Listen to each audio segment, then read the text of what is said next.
Reporting that on this day in 1998, more than 200 people were killed in two separate bombing incidents in Tanzania and Kenya. Let us now go live to our reporter Sarah Kimani, who's attending the memorial service in Nairobi, Kenya. Sarah, good afternoon to you. One would want to imagine that 20 years later, this day must still be as devastating as it was for the families and the victims of the bombings. Good afternoon to you. Good afternoon. Indeed, it is one of the saddest days in the history of the Kenyan calendar, and it was clear as we attended the memorial, which concluded a few hours ago, that indeed the pain and the scars remain. We spoke to victims who lost their loved ones. We spoke to people who lost parts of their bodies. Take, for example, one lady, Julia Ogoye, who worked in one of the buildings next to the embassy, who lost sight in one eye. We spoke to a person who became completely blind and has never seen again since that day. We also spoke to those who lost their loved ones, and as the names were being read out, it was clear there are those who lost more than one member of their family.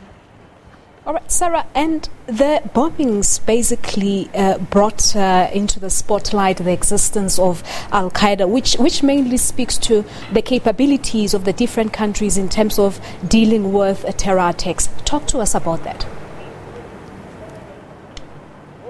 Indeed, because 3 years later we saw the September 11th attacks in the US, and after that there have been several other attacks here in Kenya and other parts of the world. And indeed, the leaders who attended the ceremony spoke about Al-Qaeda coming out to show that it had the might to carry out such attacks, and indeed it has continued to carry such attacks. But for countries like Kenya, Ambassador Sarah Kimani, who is a special envoy in charge of dealing with terrorism, says they learned lessons that have continued to help them even now. He says they were able to put up a counter-terrorism department, they were able to put up an anti-terrorism police unit, which have helped to deal with issues of terrorism, issues of violent extremism, and even talking to young people about the need to come together and to support efforts to fight terrorism in the country. But they say that one thing also that has happened is that they have found that they have had to take the war against terrorism on the doorsteps of the attackers. Take, for example, in 2011 October, Kenya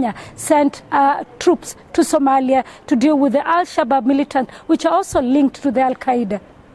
And many experts, on the other hand, Sarah, are basically warning that as much as ISIS has sort of lost its territory and reach, Al-Qaeda has quietly been rebuilding its existence as well.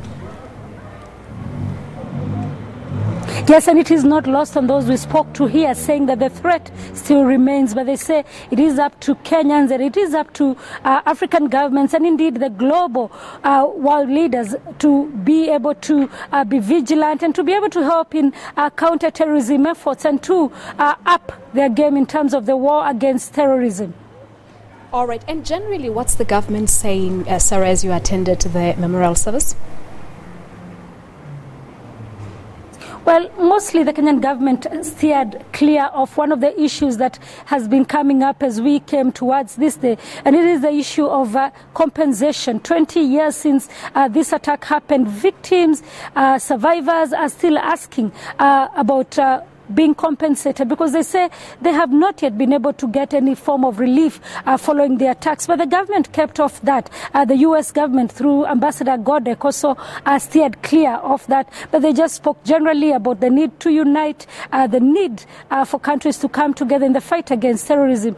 Off the cuff, we spoke to government officials who said that they were working to see that a form of fund is set up so that in case anything like this ever happens again, then there will be a way of compensating, of offering reparations to families, to survivors of such terrorist attacks. All right, Sarah, we have to leave it at that. Thank you so much indeed for coming through. Our reporter, Sarah Kimani, live from Nairobi, Kenya. All right, we're taking a quick break here on the show. We'll be back with some more news.